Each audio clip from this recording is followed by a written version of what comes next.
당신 가족이 암에 걸리면 비타민C 치료하겠느냐? 당연하죠. 항암 치료에다가 비타민C를 같이 했을 때 효과가 두드러지게 좋습니다. 그 암 환자들은 그러면 비타민C를 어떻게 복용을 해야 되나요, 박사님? 복용법은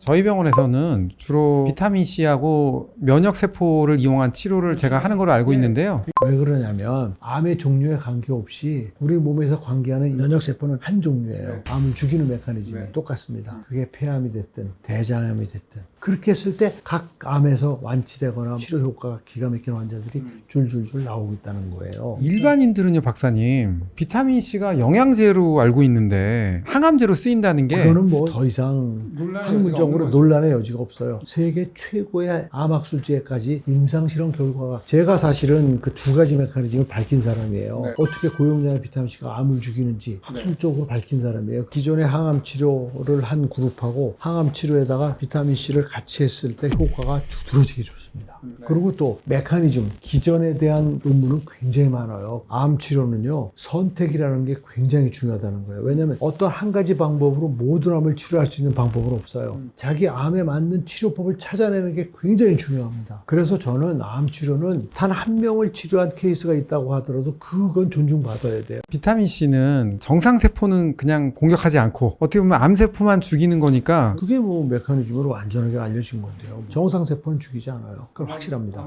당신 가족이 암에 걸리면 비타민C 치료하겠느냐? 당연하죠. 대학병원 가서 물론 진단받고 하지만 필히 비타민C 치료를 합니다, 저는. 만약에 암 환자들 되게 많이 보고 계실 것 같은데요. 그 암 환자들은 그러면 비타민C를 어떻게 복용을 해야 되나요, 박사님? 복용법은 똑같아요. 똑같죠. 아침, 점심, 저녁에 얼마나 오랫동안 드셨느냐에 따라서 양은 2000ml를 드실 건지 3000을 드실 건지는 양은 크게 문제되지 않아요. 왜냐하면 2000 이상만 드셔도 예방 효과는 있기 때문에 사람들이 많으면 많을수록 좋은 줄 알고 막 4000씩 막 올리시는데 그거보다 더 중요한 거는 아침, 점심, 저녁 하루에 3번을 착실하게 드시는 게 훨씬 중요하다는 말씀을 특히 암 환자들이 뭐 먹는 걸 소홀히 할 때가 있는데 소홀히 하시면 안 돼요. 착실하게 한 끼도 빠지지 않게 드시는 게 더 중요하다라는 걸 강조합니다. 그러니까 여기서 먹을 때하고요, 박사님, 주사 맞을 때하고 그게 어떤 차이가 있나요? 제가 이제 그것도 다 실험으로 확인했잖아요. 네네. 먹은 거 가지고는 암세포가 죽지 않아요. 왜냐면 농도의 문제인 거예요. 똑같은 메커니즘 작동되는데 세포 안에서 너무 적은 양이 생기기 때문에 못 죽이는 거예요. 메가도즈라고 하는 1mm몰, 10mm몰 정도의 농도는요, 충분해서 암세포 죽입니다. 그런데 0.1mm몰 못 죽여요.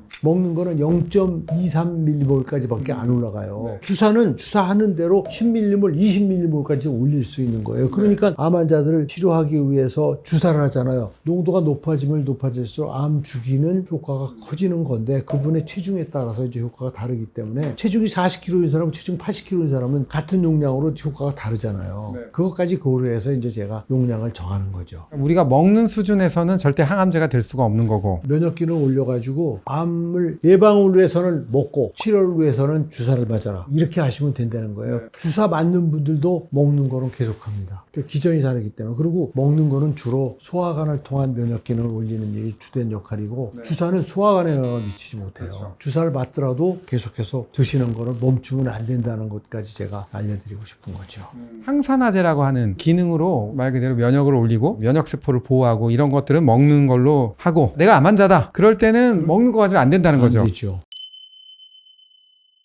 저희 병원도 그래도 진료를 시작한 지가 꽤 됐지 않습니까? 제가 알고 있기로 저희 병원에 오는 환자의 대부분이 사실은 암 치료를 받기 위해서 오는 거로 알고 있는데요. 근데 주로 어떤 분들이 오시나요? 모든 종류의 암 환자가 다 오시는데 네. 혈액 관련 암 환자들은 좀 적게 오시는 편이고 네. 고형암이라고 하는 폐암이나 간암, 췌장암, 위암, 대장암, 남자의 전립선, 여자의 유방암 이런 종류의 암 환자들이 오는데 확실한 건 뭐냐면 암이 진단된 분이 바로 오시는 경우는 없습니다. 소위 말해서 이제 전국에 있는 대형 병원에서 치료를 하시면서 먼저 하다가 치료의 한계에 와서 오시는 분들이 거의 대부분이고. 그럼 어려운 경우만 오시는 거네요? 그렇죠. 쉽지 않죠. 거의 대부분이 소위 말해서 우리가 말기라고 하시는 분들이 오기 때문에 굉장히 챌린저블합니다. 그럼 박사님 입장에서는 어떻게 보면은 그런 말기암 환자들보다 수술을 마치고 눈에 보이지 않는 미세한 암들이 있는 상태 이런 분들이 오면 훨씬 좋으신 거 아닌가요? 그렇죠. 있죠. 네. 사실은 제가 목표한 바는 대형 병원이 갖는 한계를 커버해주는 그런 역할을 저는 하고 싶은 거예요. 네. 병리학적인 진단까지 끝나신 분들이 오기 때문에 네. 진단 여부는 내가 걱정할 필요가 사실 없어요.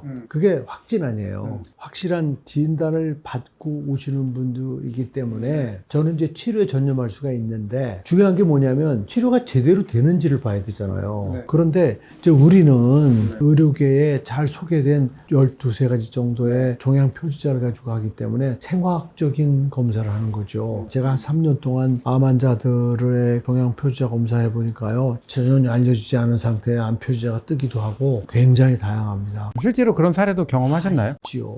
표지자 한 10몇 가지 검사를 하는데 한 가지만 좀 오버되는 분은 있어요. 정상적으로 암이 아닌데도. 근데 관련이 있는 표지자 3가지가 올라가면 그건 암 시작이라고 보셔야 됩니다. 여러 가지 암 표지자 검사를 하는 게 어떻게 보면 암을 걱정하는 사람들한테 스크리닝 할 수 있는 가장 좋은 방법이네요. 저는 그렇게 생각해요. 제가 12가지 정도를 하는데 건강하다고 생각하시는 분들이 오셔서 한 번쯤은 해볼 만한 가치가 있는 준비할 것도 없고 그냥 오셔서 피만 좀 뽑으면 되는 거기 때문에 간단한 피 검사니까요. 이 검사 때문에 오는 공포감 같은 건 없는 그런 장점이 또한 있어요. 건강검진을 많이들 하시는데 제 이 검사를 1차적인 건강검진을 하고 거기서 나온 문제 가지고 정밀한 검진을 위해서 대형병원에 가는 그런 거를 많은 분들에게 권해드리고 있는데 믿는 분은 오시는 거고 믿지 못하는 분은 못 오는 거죠.